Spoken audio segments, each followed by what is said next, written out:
Hello everyone, welcome to Victor's Knowledge. This is Chinu Sharma, and today we are going to take up a very important topic. So अपना आज ਦਾ ਇਸ lecture ਦਾ topic ਹੈ complete Punjab history ਤੇ ਅੱਜ ਆਪਾਂ ਇਹਦਾ ਪਹਿਲਾ ਭਾਗ ਹੈ ਜਿਹੜਾ ਪਾਰਟ 1 ਉਹ ਡਿਸਕਸ ਕਰਾਂਗੇ ਤੇ ਨੈਕਸਟ ਲੈਕਚਰ ਮੈਂ ਲੈ ਕੇ ਆਉਂਗੀ ਉਹਦੇ ਵਿੱਚ ਆਪਾਂ remaining Punjab history part 2 discuss ਕਰਾਂਗੇ। ਜੇ ਤੁਸੀਂ ਮੇਰੇ ਚੈਨਲ ਤੇ ਪਹਿਲੀ ਵਾਰੀ ਵਿਜ਼ਿਟ ਕਰ ਰਹੇ ਹੋ if you are new to my channel please ਮੇਰੇ ਚੈਨਲ ਨੂੰ ਸਬਸਕ੍ਰਾਈਬ ਕਰੋ turn on the bell icon and also I want to share something important with you guys. So I have launched my own handwritten notes of history. So this is the glimpse of my notes, a complete notes ne from ancient to independence. Then I have also launched my own handwritten Indian geography, economics, computer awareness and geography of Punjab notes. Beside these handwritten notes, I will be also giving you important PDFs from reliable sources which will be covering the whole geography of India, Indian art and culture, and also I will be providing few complimentary PDFs to you. So ਜੇ ਤੁਸੀਂ ਇਹ ਸਾਰੇ notes buy ਕਰਨਾ ਚਾਹੁੰਦੇ ਹੋ ਤਾਂ ਇਹਨਾਂ ਦਾ rate ਹੈ 400 ਰੁਪੀਸ ਪਰ ਜੇ ਤੁਸੀਂ ਕੱਲੇ ਹਿਸਟਰੀ ਦੇ ਨੋਟਸ ਬਾਏ ਕਰਨਾ ਚਾਹੁੰਦੇ ਹੋ ਤਾਂ ਉਹਨਾਂ ਦਾ ਰੇਟ ਹੈ 200 ਰੁਪੀਸ ਬਟ ਮੈਂ ਤੁਹਾਡੇ ਲਈ ਇੱਕ ਸਪੈਸ਼ਲ ਆਫਰ ਪ੍ਰਾਈਸ ਲੈ ਕੇ ਆਈ ਹਾਂ ਸੋ ਜੇ ਤੁਸੀਂ ਇਹ ਵਾਲੇ ਸਾਰੇ ਇਕਨੋਮਿਕਸ ਤੇ Indian geography computer awareness art and culture Punjab geography ਇਹ ਸਾਰੇ ਨੋਟਸ ਬਾਏ ਕਰਨਾ ਚਾਹੁੰਦੇ ਹੋ ਪਲੱਸ ਤੁਸੀਂ ਪੂਰੀ ਦੀ ਪੂਰੀ ਕੰਪਲੀਟ ਹਿਸਟਰੀ ਦੇ ਨੋਟਸ ਬਾਏ ਕਰਨਾ ਚਾਹੁੰਦੇ ਹੋ ਤਾਂ ਤੁਹਾਡੇ ਲਈ ਆਫਰ ਪ੍ਰਾਈਸ ਹੈ ਸਿਰਫ rupees 500। So now let's talk about our today's lecture.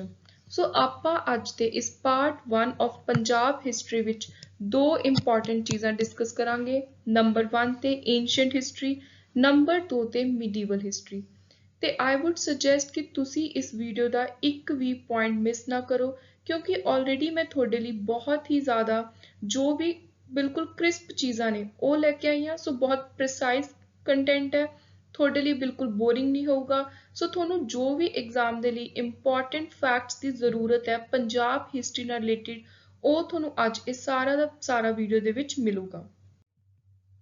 So now let's start with the topic by introduction. So Punjab ਜਦੋਂ ਵੀ ਆਪਾਂ ਪੰਜਾਬ ਦੀ ਗੱਲ ਕਰਦੇ ਹਾਂ ਸਭ ਤੋਂ ਪਹਿਲੀ ਆਪਣੇ ਜਿਹੜੀ ਆਪਾਂ ਆਮ ਤੌਰ ਤੇ ਸੁਣਦੇ ਹਾਂ ਗੱਲ ਉਹ ਹੁੰਦੀ ਹੈ ਪੰਜ ਦਰਿਆਵਾਂ ਦੀ ਧਰਤੀ। ਸੋ ਪੰਜਾਬ ਨੂੰ ਜੇ ਆਪਾਂ ਪਰਸ਼ੀਅਨ ਲਿਟਰਲੀ ਮੀਨਿੰਗ ਦੇ ਤੌਰ ਤੇ ਦੇਖੀਏ ਤਾਂ ਇਹ ਦੋ ਵਰਡਸ ਦੇ ਜੋੜ ਦੇ ਨਾਲ ਬਣਿਆ ਹੈ ਪੰਜ ਪਲੱਸ ਆਪ। ਸੋ ਪੰਜ ਦਾ ਮਤਲਬ ਹੈ 5 ਆਪ ਦਾ ਮਤਲਬ ਹੈ ਪਾਣੀ।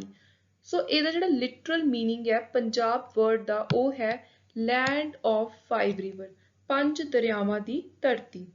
It was because of this that it was made the granary of Punjab. Today 3 of rivers run exclusively in Punjab, Pakistan.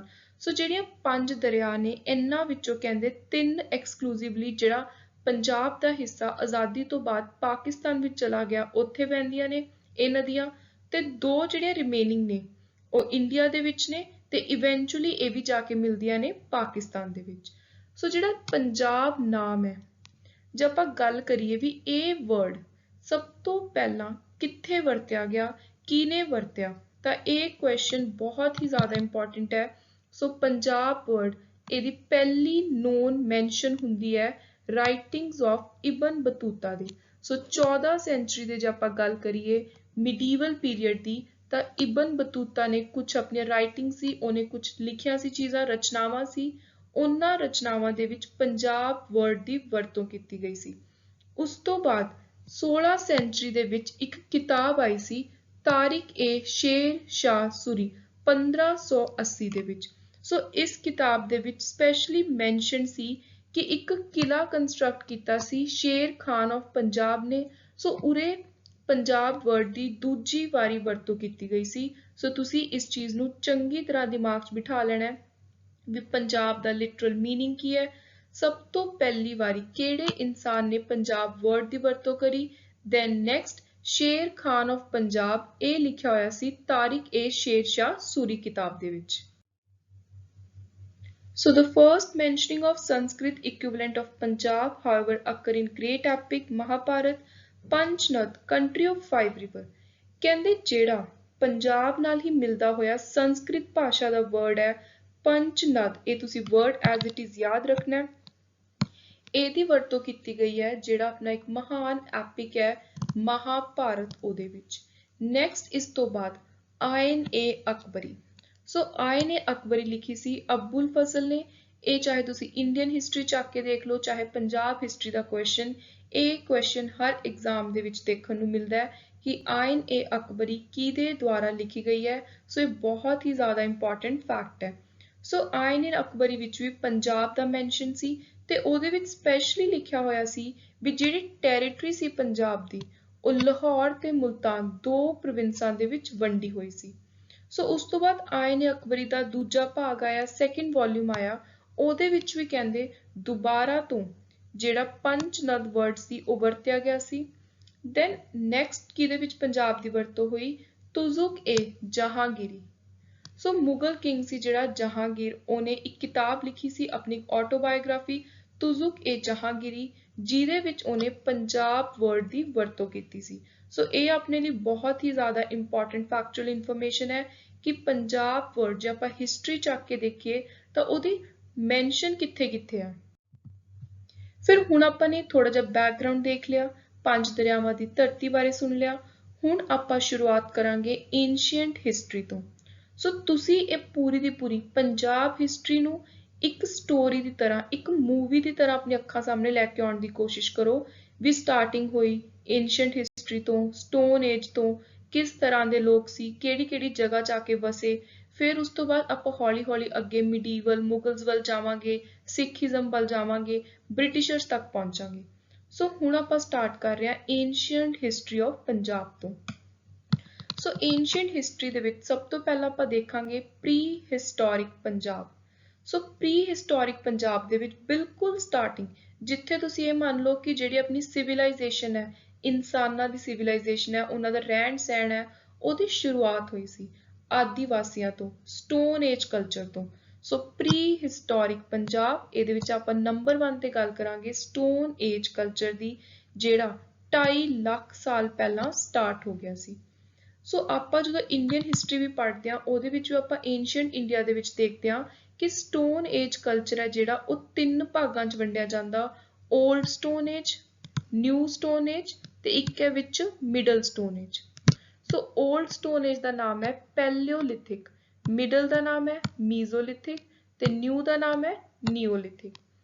ਸੋ ਹੁਣ ਆਪਣੇ ਲਈ ਜੋ ਐਗਜ਼ਾਮ ਦੇ ਲਈ ਇੰਪੋਰਟੈਂਟ ਫੈਕਟ ਹੈ ਉਹ ਇਹ ਨੇ ਵੀ ਸਟੋਨ ਏਜ ਕਲਚਰ, ਜੇ ਆਪਾਂ ਪੰਜਾਬ ਦੀ ਸਪੈਸੀਫਿਕਲੀ ਗੱਲ ਕਰੀਏ ਤਾਂ ਕਿੱਥੇ ਕਿੱਥੇ ਆ ਕੇ ਪਸਰਿਆ ਸੀ stone age civilization. So number 1 ਤੇ ਜੇ ਆਪਾਂ ਓਲਡ ਸਟੋਨ ਏਜ ਦੀ ਗੱਲ ਕਰੀਏ ਤਾਂ ਹੁਸ਼ਿਆਰਪੁਰ ਵਿੱਚ ਆ ਕੇ ਕਾਫੀ ਲੋਕ ਓਲਡ ਸਟੋਨ ਏਜ ਟਾਈਮ ਰਹਿਣ ਲੱਗੇ ਸੀ। ਸੋ ਨੈਕਸਟ ਦੌਲਤਪੁਰ, ਰਾਮਪੁਰਾ, ਸਿਰਸਾ, ਇਹ ਥੋੜੇ ਜਿਹੇ ਪੰਜਾਬ ਦੇ ਨਾਲ ਲੱਗਦੇ ਜੁਗਦੇ, ਮਤਲਬ ਹਰਿਆਣੇ ਵਾਲੇ ਤੁਸੀਂ ਕਹਿ ਲਓ ਵੀ ਲਾਗੇ ਵਾਲੇ ਜੋ ਵੀ ਏਰੀਆਜ਼ ਨੇ ਉਹ ਨੇ। ਐਂਡ ਆਫਟਰ ਪਾਰਟੀਸ਼ਨ ਮੈਨੀ ਹੈਵ ਗੋਨ ਟੂ ਪਾਕਿਸਤਾਨ, ਬਹੁਤ ਸਾਰੇ ਏਰੀਆ ਸਟੋਨ ਏਜ ਦੇ ਜੋ ਪਹਿਲਾਂ ਪੰਜਾਬ ਦਾ ਹਿੱਸਾ ਸੀ ਉਹ ਆਜ਼ਾਦੀ ਤੋਂ ਬਾਅਦ ਪਾਕਿਸਤਾਨ ਵਿੱਚ ਚਲੇ ਗਏ। ਤੇ ਇੱਕ ਜਿਹੜੀ ਕਹਿੰਦੇ ਚੰਡੀਗੜ੍ਹ ਦੇ ਨੇੜੇ ਵੱਡੀ ਲੇਕ ਹੈ, ਇਹ ਮੰਨਿਆ ਜਾਂਦਾ, ਇਹਦੇ ਬਾਰੇ ਕੋਈ ਫੈਕਚੁਅਲ ਇਨਫੋਰਮੇਸ਼ਨ ਨਹੀਂ ਹੈ, ਕੋਈ ਪ੍ਰੂਫ ਨਹੀਂ ਹੈ, ਪਰ ਪ੍ਰਿਜ਼ਿਊਮ ਕਰਕੇ ਚੱਲਿਆ ਜਾਂਦਾ ਵੀ ਉਹ ਜਿਹੜੀ ਲੇਕ ਹੈ ਉਹ ਵੀ ਪੈਲਿਓਲਿਥਿਕ ਸਮੇਂ ਦੀ ਹੀ ਹੈ। ਸੋ ਨੈਕਸਟ ਆ ਗਿਆ ਮਿਡਲ ਏਜ। ਪੰਜਾਬ ਦੇ ਵਿੱਚ ਇੱਕ ਵੀ ਸਾਈਟ ਹਜੇ ਤੱਕ ਮਿਡਲ ਏਜ ਦੀ ਨਹੀਂ ਮਿਲੀ। ਸੋ ਇਹ ਵੀ ਤੁਸੀਂ ਯਾਦ ਰੱਖਣਾ ਵੀ ਕਿਹੜਾ ਟਾਈਮ ਪੀਰੀਅਡ ਹੈ ਏਂਸ਼ੀਅੰਟ ਹਿਸਟਰੀ ਚੋਂ ਜਿਹਦੀ ਇੱਕ ਵੀ ਸਾਈਟ ਹੈ ਜਿਹੜੀ ਪੰਜਾਬ ਦੇ ਵਿੱਚ ਡਿਸਕਵਰ ਨਹੀਂ ਕੀਤੀ ਗਈ। ਨੈਕਸਟ ਹੈ ਨੀਓਲਿਥਿਕ, ਨਿਊ। ਇਹਦੇ ਵਿੱਚ ਕੀ ਸੀ, ਲੋਕਾਂ ਨੂੰ ਐਗਰੀਕਲਚਰ ਬਾਰੇ ਥੋੜਾ ਬਹੁਤ ਪਤਾ ਲੱਗਣ ਲੱਗ ਗਿਆ, ਘਰਾਂ 'ਚ ਐਨੀਮਲਸ ਵਗੈਰਾ ਨੂੰ ਡੋਮੈਸਟੀਕੇਟ ਕਰਨ ਲੱਗ ਗਏ।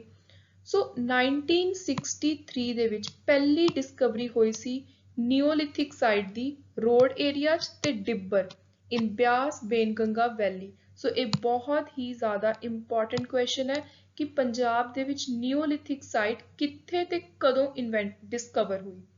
ਸੋ ਨੈਕਸਟ ਹੈ ਪ੍ਰੋਟੋ ਹਿਸਟੋਰਿਕ ਪੰਜਾਬ। ਸੋ ਜਦੋਂ ਆਪਾਂ ਨੇ ਸਟੋਨ ਏਜ ਦੀ ਗੱਲ ਕਰ ਲਈ, ਆਦੀਵਾਸੀ ਸੀ, ਫਿਰ ਥੋੜਾ ਬਹੁਤ ਉਹਨਾਂ ਨੂੰ ਪਹਿਲਾਂ ਤਾਂ ਪੱਥਰ ਵਗੈਰਾ ਦੇ ਨਾਲ ਆਪਾਂ ਨੂੰ ਪਤਾ ਹੈ ਕਿ ਅੱਗ ਵਗੈਰਾ ਲਗਾ ਕੇ ਹੀ ਆਪਣਾ ਖਾਣਾ ਪੀਣਾ ਬਣਾਉਂਦੇ ਸੀ। ਹੌਲੀ ਹੌਲੀ ਉਹਨਾਂ ਨੂੰ ਐਗਰੀਕਲਚਰ ਦਾ ਪਤਾ ਲੱਗ ਗਿਆ, ਉਹਨਾਂ ਨੂੰ ਜਾਨਵਰਾਂ ਦਾ ਪਤਾ ਲੱਗਣ ਲੱਗ ਗਿਆ ਵੀ ਕਿਵੇਂ ਉਹਨਾਂ ਨੂੰ ਡੋਮੈਸਟੀਕੇਟ ਕਰੀਦਾ। ਸੋ ਇਹ ਆਪਾਂ ਨੇ ਥੋੜੇ ਜਿਹੇ ਏਰੀਆਜ਼ ਦੇਖ ਲਏ ਜਿੱਥੇ ਆ ਕੇ ਉਹ ਰਹਿਣ ਲੱਗੇ ਸੀ। ਫਿਰ ਸਟੋਨ ਏਜ ਤੋਂ ਬਾਅਦ ਥੋੜਾ ਜਿਹਾ ਹੋਰ ਜਦੋਂ ਇਨਸਾਨਾਂ ਦਾ ਦਿਮਾਗ ਡਿਵੈਲਪ ਹੋਣ ਲੱਗਿਆ ਤਾਂ ਉਹ ਮੈਟਲਸ ਦੀ ਖੋਜ ਕਰਨ ਲੱਗ ਗਏ ਤੇ ਜਿਹੜਾ ਪਹਿਲਾ ਮੈਟਲ ਡਿਸਕਵਰ ਹੋਇਆ ਸੀ ਬਾਈ ਮੈਨ ਉਹ ਹੈ ਕਾਪਰ। ਇਹ ਕੁਐਸਚਨ ਵੀ ਕਾਫੀ ਵਾਰੀ ਐਗਜ਼ਾਮ ਦੇ ਵਿੱਚ ਦੇਖਣ ਨੂੰ ਮਿਲਦਾ। ਤੇ ਜਿਹੜਾ ਮੈਟਲ ਏਜ ਹੈ ਆਪਣੀ ਪ੍ਰੋਟੋ ਹਿਸਟੋਰਿਕ ਪੰਜਾਬ, ਇਹਦੀਆਂ ਜਿਹੜੀਆਂ ਮੇਨ ਕੁਝ ਸਾਈਟਸ ਡਿਸਕਵਰ ਹੋਈਆਂ ਨੇ ਉਹ ਚੰਡੀਗੜ੍ਹ ਦੇ ਆਲੇ ਦੁਆਲੇ ਨੇੜੇ ਵਾਲੇ ਏਰੀਆਜ਼ ਦੇ ਵਿੱਚ ਡਿਸਕਵਰ ਕੀਤੀਆਂ ਗਈਆਂ ਨੇ। ਨੈਕਸਟ ਆ ਗਿਆ ਹੜੱਪਨ ਸਿਵਲਾਈਜੇਸ਼ਨ। ਹੜੱਪਨ ਸਿਵਲਾਈਜੇਸ਼ਨ ਨੂੰ ਆਪਾਂ ਬ੍ਰੌਂਜ਼ ਏਜ ਪੀਰੀਅਡ ਵੀ ਕਹਿੰਦੇ ਆ ਕਿਉਂਕਿ ਇਸ ਟਾਈਮ ਬ੍ਰੌਂਜ਼ ਦੀ ਖੋਜ ਹੋ ਗਈ ਸੀ। ਸੋ ਤੁਸੀਂ ਇਸ ਚੀਜ਼ ਨੂੰ ਯਾਦ ਰੱਖਣਾ, ਪੱਥਰ ਸਟੋਨ ਦੀ ਸ਼ੁਰੂਆਤ ਹੋਈ ਪਹਿਲਾਂ, ਉਸ ਤੋਂ ਬਾਅਦ ਮੈਟਲ ਲੱਭੇ ਜਿਹਦੇ 'ਚ ਕਾਪਰ ਆਇਆ, ਕਾਪਰ ਤੋਂ ਬਾਅਦ ਖੋਜ ਹੋਈ ਬ੍ਰੌਂਜ਼ ਦੀ। ਜਿਵੇਂ ਜਿਵੇਂ ਕਾਢਾਂ ਕੱਢੀਆਂ ਗਏ, ਨਵੀਂ ਨਵੀਂ ਖੋਜ ਹੁੰਦੀ ਗਈ, ਇਨਸਾਨਾਂ ਨੂੰ ਟੂਲਸ ਦਾ ਪਤਾ ਲੱਗਣ ਲੱਗ ਗਿਆ, ਉਵੇਂ ਉਵੇਂ ਹੀ ਉਹਨਾਂ ਦੀ ਡਿਵੈਲਪਮੈਂਟ ਹੁੰਦੀ ਗਈ, ਸਿਵਲਾਈਜੇਸ਼ਨਸ ਅੱਗੇ ਵਧਦੀਆਂ ਗਈਆਂ, ਥੋੜੀ ਥੋੜੀ ਜਿਹੜੀ ਮਾਡਰਨਾਈਜੇਸ਼ਨ ਹੈ ਉਹ ਆਉਣ ਲੱਗ ਗਈ। ਸੋ ਬ੍ਰੌਂਜ਼ ਏਜ ਪੀਰੀਅਡ ਦਾ ਜੇ ਆਪਾਂ ਸਮਾਂ ਦੇਖੀਏ ਤਾਂ ਇਹ ਹੈ 2500 ਤੋਂ 1750 BC।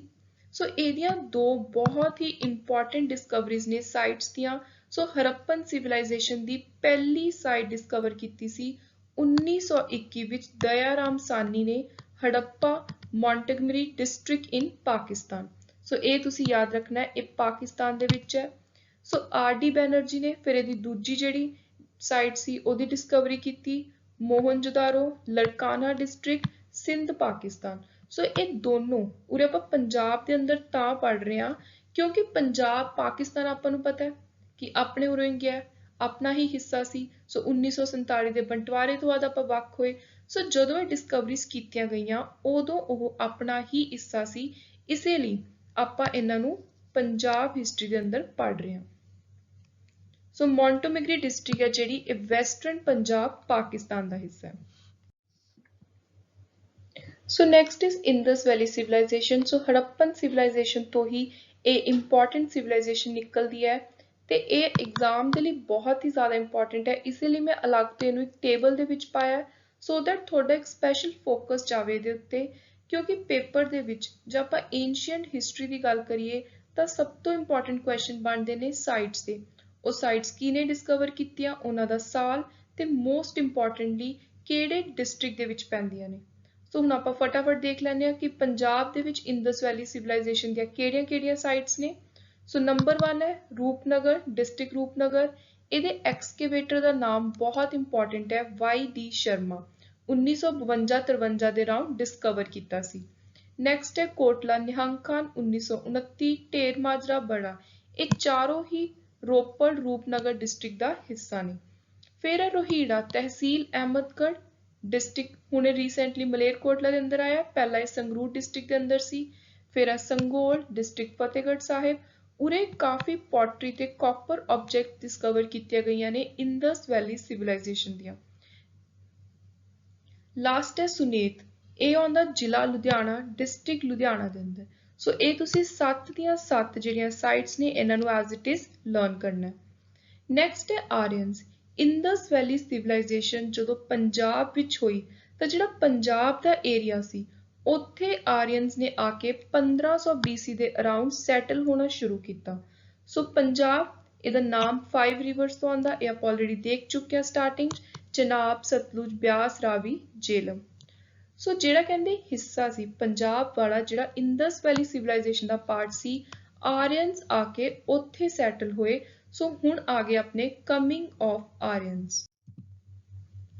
So factors in Indus Valley civilization decline possibly included a change in weather pattern, unsustainable urbanization that is without any rural agriculture production base. This coincided with the drying up of Saraswati River. The out of India theory suggests that this drying up caused movement of remaining Indo-Aryans toward Gangetic Basin and possibly southward toward the home of Dravidian people. ਸੋ ਇਹ ਤੁਸੀਂ ਸਮਝ ਲਓ ਕਿ ਇੰਦਸ valley civilisation ਉਹ ਕਾਫੀ ਜ਼ਿਆਦਾ ਇੱਕਦਮ decline ਹੋਣ ਲੱਗ ਗਈ। ਉੱਥੇ ਜਿਹੜੇ ਲੋਕ ਰਹਿ ਰਹੇ ਸੀ ਉਹ ਇੱਧਰ ਉੱਧਰ ਸੈਟਲ ਹੋਣ ਲੱਗ ਗਏ। ਮਤਲਬ ਉਹ ਜਿਹੜੀ ਇੰਨੀ ਵਧੀਆ ਤਰੀਕੇ ਦੇ ਨਾਲ ਇੱਕ ਜਗ੍ਹਾ ਦੇ ਉੱਤੇ ਕੰਸੋਲੀਡੇਟ ਹੋ ਕੇ ਉੱਥੇ ਲੋਕ ਰਹਿ ਰਹੇ ਸੀ, ਉਹ ਚੀਜ਼ ਹੌਲੀ ਹੌਲੀ ਦੂਰ ਹੋਣ ਲੱਗ ਗਈ। ਜਿਹੜੇ ਵੀ ਲੋਕ ਉੱਥੇ ਆਏ ਸੀ ਉਹ ਗੈਂਗਟਿਕ ਬੇਸਿਨ ਵੱਲ ਜਾਣ ਲੱਗ ਗਏ, ਉਹ ਦ੍ਰਾਵੀਡੀਅਨ ਪੀਪਲ ਜਿਹੜੇ ਸਾਊਥ ਵਿੱਚ ਰਹਿੰਦੇ ਸੀ ਉਧਰ ਨੂੰ ਜਾਣ ਲੱਗ ਗਏ। ਸੋ ਕਹਿੰਦੇ ਇਹਦਾ ਮੇਨ ਕਾਰਨ ਸੀ ਜਿਹੜੀ ਸਰਸਵਤੀ ਨਦੀ ਸੀ, ਜਿਹਦੇ ਕਰਕੇ ਲੋਕ ਇੰਡਸ ਵੈਲੀ ਸਿਵਲਾਈਜੇਸ਼ਨ ਦੇ ਵਿੱਚ ਆ ਕੇ ਰਹਿਣ ਲੱਗੇ ਸੀ। ਕਿਉਂਕਿ ਆਪਾਂ ਨੂੰ ਪਤਾ ਹੈ ਕਿ ਪੁਰਾਣੇ ਜ਼ਮਾਨੇ ਦੇ ਵਿੱਚ ਕੀ ਸੀ ਕਿ ਮੋਸਟਲੀ ਪਾਣੀ ਨੂੰ ਬਹੁਤ ਜ਼ਿਆਦਾ ਇੰਪੋਰਟੈਂਸ ਦਿੱਤੀ ਜਾਂਦੀ ਸੀ, ਕਿਉਂਕਿ ਜੇ ਕਿਸੇ ਨੇ ਆਪਣੇ ਐਨੀਮਲਸ ਵਗੈਰਾ ਨੂੰ ਡੋਮੈਸਟੀਕੇਟ ਕਰਨਾ ਸੀ ਉਹਦੇ ਲਈ ਵੀ ਪਾਣੀ ਦੀ ਲੋੜ ਸੀ, ਜਾਂ ਐਗਰੀਕਲਚਰ ਵਗੈਰਾ ਦੇ ਲਈ। ਬਾਕੀ ਕਹਿੰਦੇ ਜਿਹੜੇ ਇੰਡਸ ਵੈਲੀ ਸਿਵਲਾਈਜੇਸ਼ਨ ਦੇ ਲੋਕ ਸੀ ਉਹਨਾਂ ਨੂੰ ਹਜੇ ਇੰਨੀ ਨੌਲੇਜ ਨਹੀਂ ਸੀ ਕਿ ਆਪਾਂ ਨੇ ਜੇ ਅਰਬਨਾਈਜੇਸ਼ਨ ਕਰਨੀ ਹੈ, ਸ਼ਹਿਰ ਵਗੈਰਾ ਸਿਟੀਜ਼ ਬਣਾਉਣੀਆਂ ਨੇ, ਤਾਂ ਉਹਨਾਂ ਨੂੰ ਪ੍ਰੋਪਰਲੀ ਮੇਨਟੇਨ ਕਿਵੇਂ ਕਰਨਾ। ਮਤਲਬ ਉਹਨਾਂ ਤੋਂ ਜਿਹੜੀ ਆਪਣੀ ਸਿਵਲਾਈਜੇਸ਼ਨ ਹੈ, ਲੋਕ ਇੱਕ ਜਗ੍ਹਾ ਤੇ ਆ ਕੇ ਜਿਹੜੇ ਰਹਿਣ ਲੱਗੇ ਸੀ ਉਹਨਾਂ ਤੋਂ ਉਹ ਚੀਜ਼ ਹੈਂਡਲ ਨਹੀਂ ਹੋ ਪਾਈ। ਹੌਲੀ ਹੌਲੀ ਜਿਹੜੇ ਲੋਕ ਨੇ ਇੱਕ ਜਗ੍ਹਾ ਤੋਂ ਦੂਜੀ ਜਗ੍ਹਾ ਜਾਣ ਲੱਗ ਗਏ। So next 1000 years of history of Punjab and North India in general is dominated by Indo-Aryan, the mixed population culture that emerged their interaction with natives of rest of Indian subcontinent. ਸੋ ਕਹਿੰਦੇ ਕੁਝ ਜਿਹੜੇ starting ਵਾਲੇ ਆਰੀਅਨਸ ਆ ਕੇ Indus ਵੈਲੀ civilisation 'ਚ ਰਹੇ ਸੀ ਉਹ ਵੀ ਇੱਕ ਜਗ੍ਹਾ ਤੋਂ ਦੂਜੀ ਜਗ੍ਹਾ ਜਾਣ ਲੱਗ ਗਏ। ਸੋ ਹੌਲੀ ਹੌਲੀ ਜਿਹੜਾ ਕਹਿੰਦੇ ਪੰਜਾਬ ਦਾ ਏਰੀਆ ਸੀ ਤੇ ਨਾਰਥ ਇੰਡੀਆ ਦਾ 1500 ਤੋਂ 500 BC ਤੱਕ ਦਾ ਸਮਾਂ ਸੀ। ਉਸ ਸਮੇਂ ਦੇ ਵਿੱਚ ਜ਼ਿਆਦਾ ਡੋਮੀਨੈਂਸ, ਜ਼ਿਆਦਾ ਜਿਹੜੇ ਲੋਕ ਸੀ ਪੰਜਾਬ ਏਰੀਆ ਦੇ ਵਿੱਚ ਉਹ ਸੀ ਇੰਡੋ ਆਰੀਅਨਸ। ਸੋ ਇਹ ਤੁਸੀਂ ਯਾਦ ਰੱਖਣਾ। ਨੈਕਸਟ ਰਿਗਵੇਦਾ, ਫਿਰ ਆ ਗਿਆ ਆਪਣਾ ਵੈਦਿਕ ਪੀਰੀਅਡ। ਉਰੇ ਆਪਾਂ ਕੁਝ ਵੇਦਾਂ ਦੀ ਗੱਲ ਕਰਾਂਗੇ। ਸੋ ਰਿਗਵੇਦਾ ਇਹਨੂੰ ਓਲਡੈਸਟ ਬੁੱਕ ਮੰਨਿਆ ਜਾਂਦਾ ਕਿ ਸਭ ਤੋਂ ਪੁਰਾਣੀ ਹਿਸਟਰੀ ਦੀ ਕਿਤਾਬ ਹੈ। is thought to have been written in Punjab. ਤੇ ਇੰਪੋਰਟੈਂਟ ਆਪਾਂ ਇਹਨੂੰ ਉਰੇ ਕਿਉਂ ਪੜ੍ਹ ਰਹੇ ਹਾਂ ਕਿਉਂਕਿ ਇਹ ਮੰਨਿਆ ਜਾਂਦਾ ਵੀ ਜਿਹੜਾ ਰਿਗਵੇਦਾ ਆਪਣਾ ਸਭ ਤੋਂ ਪੁਰਾਣਾ ਗ੍ਰੰਥ ਹੈ ਉਹ ਪੰਜਾਬ ਦੇ ਵਿੱਚ ਲਿਖਿਆ ਗਿਆ ਸੀ। ਇਹ ਵੀ ਕੁਐਸਚਨ ਬਹੁਤ ਵਾਰੀ ਐਗਜ਼ਾਮ 'ਚ ਆਇਆ ਹੈ। So it embodies a literary record of socio-cultural development of ancient Punjab, Sapt Sindhu। ਕਹਿੰਦੇ ਜਿਹੜਾ ਰਿਗਵੇਦ ਹੈ ਉਹਦੇ ਵਿੱਚ ਸਪੈਸ਼ਲੀ ਗੱਲ ਕੀਤੀ ਹੋਈ ਹੈ ਕਿ ਪੁਰਾਣਾ ਪੰਜਾਬ ਕਿਵੇਂ ਦਾ ਸੀ, ਸਪਤ ਸਿੰਧੂ ਜਿਹਨੂੰ ਆਪਾਂ ਕਹਿੰਦੇ ਆ, ਤੇ ਪੁਰਾਣੇ ਪੰਜਾਬ ਦੇ ਜਿਹੜੇ ਲੋਕ ਸੀ ਉਹਨਾਂ ਦਾ ਲਾਈਫ ਸਟਾਈਲ ਕਿੱਦਾਂ ਦਾ ਸੀ, ਉਸ ਚੀਜ਼ ਦੀ ਇੱਕ ਝਲਕ ਗਲਿੰਪਸ ਵੀ ਆਪਾਂ ਨੂੰ ਰਿਗਵੇਦਾ ਚੋਂ ਮਿਲਦਾ ਹੈ। ਸੋ ਵੈਦਿਕ society was tribal rather than territorial in nature। ਸੋ ਉਸ ਤੋਂ ਬਾਅਦ ਕਹਿੰਦੇ ਜੇ ਆਪਾਂ ਪੰਜਾਬੀਆਂ ਦੀ ਹੀਰੋਇਜ਼ਮ ਦੀ, ਉਹਨਾਂ ਦੀ ਜਿਹੜੀ ਬਰੇਵਰੀ ਹੈ ਉਹਦੀ ਗੱਲ ਕਰੀਏ ਤਾਂ ਸਭ ਤੋਂ ਵਧੀਆ ਐਗਜ਼ਾਮਪਲ ਦੇਖਣ ਨੂੰ ਮਿਲਦੀ ਹੈ ਐਪਿਕ ਏਜ ਚੋਂ। ਸੋ ਐਪਿਕ ਏਜ ਦੇ ਵਿੱਚ ਆਪਾਂ ਭਗਵਦ ਗੀਤਾ ਦਾ ਇੱਕ ਸੈਕਸ਼ਨ ਹੈ ਮਹਾਭਾਰਤ ਵਿੱਚ, ਉਹਦੀ ਜੇ ਆਪਾਂ ਕਹਿੰਦੇ ਗੱਲ ਕਰੀਏ ਤਾਂ ਉਹਦੇ ਵਿੱਚ ਸਪੈਸ਼ਲੀ ਦੱਸਿਆ ਹੋਇਆ ਵੀ ਜਿਹੜੇ ਪੰਜਾਬੀ ਸੀ ਉਹ ਕਿੰਨੇ ਸਟਰੋਂਗ ਸੀ, ਹਰ ਕਿਸੇ ਦੀ ਮਦਦ ਲਈ ਤਿਆਰ ਰਹਿੰਦੇ ਸੀ, ਇੱਕ ਵਾਰੀਅਰ ਕਮਿਊਨਿਟੀ, ਇੱਕ ਸੋਲਜਰਸ ਦੀ ਤਰ੍ਹਾਂ ਉਹ ਅੱਗੇ ਆ ਕੇ ਖੜਦੇ ਸੀ, ਉਹਨਾਂ ਦੇ ਵਿੱਚ ਸਟਰੈਂਥ ਬਹੁਤ ਸੀ, ਇਨਸਪੀਰੇਸ਼ਨ ਬਣਦੇ ਸੀ ਬਾਕੀਆਂ ਲਈ। ਸੋ ਜਿਹੜਾ ਭਗਵਦ ਗੀਤਾ ਦਾ ਸੈਕਸ਼ਨ ਹੈ ਮਹਾਭਾਰਤ ਦਾ, that great work is a synthesis of many doctrine and creed, but its core is arguably the enunciation of martial and heroic cult। ਕਹਿੰਦੇ ਮਹਾਭਾਰਤ ਪੂਰਾ ਜਿਹੜਾ ਨਿਚੋੜ ਹੈ ਉਹ ਇਹੀ ਦੱਸਿਆ ਹੋਇਆ ਹੈ ਵੀ ਅਲੱਗ-ਅਲੱਗ ਤਰ੍ਹਾਂ ਦੇ ਹੀਰੋਇਕ ਕਲਟ ਕਿਹੜੇ-ਕਿਹੜੇ ਆਏ। ਸੋ ਉਹਦੇ ਵਿੱਚ ਕਹਿੰਦੇ ਜੇ ਭਗਵਦ ਗੀਤਾ ਦੀ ਗੱਲ ਕਰੀਏ ਤਾਂ ਉਹ ਕੰਪਰੀਹੈਂਸਿਵਲੀ ਦੱਸਦੀ ਹੈ ਇੱਕ philosophy of heroism probably current in the then Punjab। The philosophy was professed by the warrior community of ancient Punjab and countless generation of Punjabi soldier। ਸੋ ਜਿਹੜੇ ਵੀ ਪੰਜਾਬੀ ਸੀ ਉਸ ਸਮੇਂ ਦੇ, ਜਦੋਂ ਆਪਾਂ ਮਹਾਭਾਰਤ ਦੀ ਗੱਲ ਕਰ ਰਹੇ ਹਾਂ, ਉਹਨਾਂ ਵਿੱਚ ਗੰਧਾਰ ਸੀ, ਕੰਬੋਜ ਸੀ, ਤ੍ਰਿਗਾਰਤਾ ਸੀ, ਯੋਧਿਆ ਸੀ। ਸੋ ਇਹ ਸਾਰੇ ਕੌਰਵ ਦੇ ਨਾਲ ਰਲ ਕੇ ਇਹਨਾਂ ਨੇ ਬਹੁਤ ਵਧੀਆ ਜਿਹੜੀ ਮਹਾਭਾਰਤ ਦੀ 18 ਦਿਨਾਂ ਦੀ ਲੰਬੀ ਲੜਾਈ ਚੱਲੀ ਸੀ, ਬੈਟਲ ਚੱਲੀ ਸੀ, ਉਹਦੇ ਵਿੱਚ ਕਹਿੰਦੇ ਜਿਹੜੀ ਪੰਜਾਬੀ ਕਮਿਊਨਿਟੀ ਦੇ ਇਹ ਸਾਰੇ ਲੋਕ ਸੀ ਇਹਨਾਂ ਨੇ ਕਰੇਜ ਦਿਖਾਇਆ, ਪਾਵਰ ਦਿਖਾਈ, ਪ੍ਰੋਵੈਸ ਦਿਖਾਇਆ। ਸੋ ਇੱਕ ਹੀਰੋਇਕ ਜਿਹੜੀ ਨੇਚਰ ਹੈ, ਹੀਰੋਇਜ਼ਮ ਆ, ਇਹ ਸ਼ੁਰੂ ਤੋਂ ਪੰਜਾਬੀਆਂ ਦੇ ਨਾਲ ਜੁੜਿਆ ਹੋਇਆ ਹੈ। ਇਹ ਹੁਣ ਦੀ ਗੱਲ ਨਹੀਂ, ਇਹ ਸਟਾਰਟਿੰਗ ਤੋਂ ਹੀ ਬਰੇਵ ਮੰਨੇ ਜਾਂਦੇ ਨੇ, ਇਹਨਾਂ ਨੂੰ ਇੱਕ ਸੋਲਜਰਸ ਦੀ ਤਰ੍ਹਾਂ, ਫਾਈਟਰਸ ਦੀ ਤਰ੍ਹਾਂ ਦੇਖਿਆ ਜਾਂਦਾ ਹੈ। ਸੋ ਸਭ ਤੋਂ ਵਧੀਆ ਮੈਂਸ਼ਨ ਦਿੱਤੀ ਹੋਈ ਹੈ ਭਗਵਦ ਗੀਤਾ ਸੈਕਸ਼ਨ ਆਫ ਮਹਾਭਾਰਤ ਵਿੱਚ। ਸੋ ਜਦੋਂ ਆਪਾਂ ਮਹਾਭਾਰਤ ਦੀ ਗੱਲ ਕਰਦੇ ਹਾਂ ਤਾਂ ਨਾਲ ਹੀ ਹਮੇਸ਼ਾ ਨਾਮ ਆਉਂਦਾ ਰਾਮਾਇਣ ਦਾ। ਰਾਮਾਇਣ ਲਿਖੀ ਹੈ ਵਾਲਮੀਕੀ ਜੀ ਨੇ। ਸੋ ਕਹਿੰਦੇ ਇਹਦੇ ਵਿੱਚ ਵੀ ਇੱਕ ਬਹੁਤ ਇੰਪੋਰਟੈਂਟ ਈਵੈਂਟ ਹੈ। ਜਿਹੜਾ ਈਵੈਂਟ ਹੈ ਇਹ ਦੋ ਜਾਣਿਆਂ ਦੀ ਲੜਾਈ ਦਾ ਈਵੈਂਟ ਹੈ। ਸੋ ਇੱਕ ਸਾਈਡ ਤੇ ਸੀ Indo Aryan king Vishwamitra UP ਤੋਂ, ਦੂਜੀ ਸਾਈਡ ਤੇ ਸੀਗਾ Vashishtha Rishi north western part of greater Punjab ਤੋਂ। ਸੋ ਜਿਹੜਾ ਪੂਰਾ ਇਨਸੀਡੈਂਟ ਹੈ, ਤੁਸੀਂ ਇਹਦਾ ਨਾਮ ਯਾਦ ਰੱਖਣਾ ਹੈ, ਬਾਲ ਕੰਦ ਸੈਕਸ਼ਨ ਆਫ ਵਾਲਮੀਕਿ's ਰਾਮਾਇਣ ਇਹਨੂੰ ਕਿਹਾ ਜਾਂਦਾ ਹੈ। The conflict is said to have been sparked over the repossession of Kamdhenu, also known as Sawal, a divine cow, possibly an allegoric reference to a fief by King Vishwamitra from Brahman's sage of Vashishta lineage। ਸੋ ਕਹਿੰਦੇ ਇਹ ਜਿਹੜੀ ਲੜਾਈ ਹੋਈ ਸੀ ਉਹ ਇੱਕ divine cow, ਇੱਕ ਗਾਂ ਦੇ ਪਿੱਛੇ ਹੋਈ ਸੀ। ਸੋ ਉਸ ਤੋਂ ਬਾਅਦ ਜਿਹੜਾ ਰਿਸ਼ੀ ਵਸ਼ਿਸ਼ਟ ਸੀ ਉਹਨੇ ਜਿਹੜੇ ਪੰਜਾਬੀ ਵਾਰੀਅਰ ਸੀ ਉਹਨਾਂ ਦੀ, ਜੋ ਪੰਜਾਬ ਦੇ ਲੋਕ ਸੀ ਉਹਨਾਂ ਦੀ ਹੈਲਪ ਮੰਗੀ, ਮਿਲਟਰੀ ਸਪੋਰਟ ਮੰਗੀ। ਰਿਸ਼ੀ Vashisht skillfully solicited the military support of the frontier Punjabi warrior consisting of eastern Iranians, Shakas, Kamboj, Palwas, aided by Kirat Harit। ਸੋ ਕਹਿੰਦੇ ਜਿਹੜੀ ਇਹ ਪੂਰੀ ਆਰਮੀ ਸੀ, ਇਹ ਜਿਹੜੀ ਆਰਮੀ ਸੀ ਇਹਨੇ utterly ruined one Akshoni army of the illustrious Vishwamitra along with all his 100 sons except one। ਸੋ ਤੁਸੀਂ ਦੇਖ ਸਕਦੇ ਹੋ ਕਹਿੰਦੇ ਜਿਹੜੇ ਇਹ ਪੰਜਾਬੀ ਵਾਰੀਅਰਸ, ਇਹ ਸਾਰੇ ਉਹਨਾਂ ਦੇ ਨਾਮ ਨੇ, ਉਹਨਾਂ ਦੇ ਜੋ ਵੀ ਟ੍ਰਾਈਬ ਕਹਿ ਸਕਦੇ ਹੋ ਜਾਂ ਜਿਹੜੀ ਵੀ ਉਹ ਕੈਟੇਗਰੀ ਦੇ ਸੀਗੇ, ਜਿਹੜਾ ਵੀ ਉਹਨਾਂ ਦਾ ਮੇਨ ਇੱਕ ਰੀਜਨ ਪਿੱਛੇ ਜੁੜਿਆ ਹੋਇਆ ਸੀਗਾ। ਸੋ ਉਹ ਜਿਹੜੀ ਕੈਟੇਗਰੀ ਦੇ ਪੰਜਾਬੀ ਵਾਰੀਅਰ ਸੀ ਉਹਨਾਂ ਨੇ ਰਿਸ਼ੀ ਵਸ਼ਿਸ਼ਟ ਦੀ ਹੈਲਪ ਕੀਤੀ ਸੀ। ਇਹ ਸਾਰੇ ਲੋਕਾਂ ਨੇ ਜਿਹੜਾ ਰਿਸ਼ੀ ਵਸ਼ਿਸ਼ਟ ਦੇ ਅਗੇਂਸਟ ਲੜ ਰਿਹਾ ਸੀ ਵਿਸ਼ਵਮਿਤਰਾ, ਉਹਦੀ ਕਹਿੰਦੇ ਇੰਨੀ ਵੱਡੀ ਹਜ਼ਾਰਾਂ ਲੱਖਾਂ ਦੀ ਫੌਜ ਨੂੰ ਹਰਾਤਾ ਤੇ ਨਾਲ ਵਿਸ਼ਵਮਿਤਰਾ ਦੇ ਜਿਹੜੇ 100 ਦੇ 100 ਸਨ ਸੀ ਉਹਨਾਂ ਚੋਂ ਇੱਕ ਨੂੰ ਛੱਡ ਕੇ ਬਾਕੀ ਸਾਰਿਆਂ ਨੂੰ ਡਿਫੀਟ ਕੀਤਾ। ਸੋ ਇਹ ਤੁਸੀਂ ਹੁਣ ਇੰਪੋਰਟੈਂਟਲੀ ਦੇਖ ਸਕਦੇ ਹੋ ਕਿ ਪੰਜਾਬੀਆਂ ਦੀ ਜਿਹੜੀ ਹੀਰੋਇਕ ਪਰਸਨੈਲਿਟੀ ਹੈ ਉਹ ਆਪਣੇ ਪੁਰਾਣੇ ਐਪਿਕਸ ਦੇ ਵਿੱਚ ਵੀ ਮੈਂਸ਼ਨਡ ਆ। ਸੋ ਪਹਿਲਾਂ ਆਪਾਂ ਨੇ ਮਹਾਭਾਰਤ ਵਿੱਚ ਦੇਖਿਆ ਪੰਜਾਬੀਆਂ ਦਾ ਜਿਹੜਾ 18 ਦਿਨ ਦੀ ਲੰਬੀ ਲੜਾਈ ਸੀ ਉਹਦੇ ਚ ਕੌਰਵਾਂ ਦੇ ਨਾਲ ਰਲ ਕੇ ਕਿਵੇਂ ਆਪਣੀ ਕਰੇਜ ਦਿਖਾਈ। ਉਰੇ ਆਪਾਂ ਨੇ ਜਿਹੜਾ ਯਾਦ ਰੱਖਣਾ ਉਹ ਯਾਦ ਰੱਖਣਾ ਹੈ ਵਿਸ਼ਵਮਿਤਰਾ ਤੇ ਰਿਸ਼ੀ ਵਸ਼ਿਸ਼ਟ ਇਹਨਾਂ ਦੀ ਜਿਹੜੀ ਲੜਾਈ ਹੋਈ ਉਹਦੇ ਵਿੱਚ ਪੰਜਾਬੀਆਂ ਨੇ ਰਿਸ਼ੀ ਵਸ਼ਿਸ਼ਟ ਦੇ ਨਾਲ ਮਿਲ ਕੇ ਕਿਵੇਂ ਵਿਸ਼ਵਮਿਤਰਾ ਨੂੰ ਹਰਾਇਆ। ਸੋ ਇਹ ਗੱਲ ਕੀਤੀ ਆਪਾਂ ਨੇ ਵਾਲਮੀਕਿ's ਰਾਮਾਇਣ ਦੀ। ਨੈਕਸਟ ਹੈ ਪਰਸ਼ੀਅਨ ਇਨਵੇਜਨ। ਸੋ ਆਰੀਅਨਸ ਆਏ, ਉਸ ਤੋਂ ਬਾਅਦ ਕਹਿੰਦੇ ਆਪਾਂ ਨੇ ਥੋੜੇ ਜਿਹੇ ਅਲੱਗ-ਅਲੱਗ ਇਨਸੀਡੈਂਟਸ ਦੇਖ ਲਏ।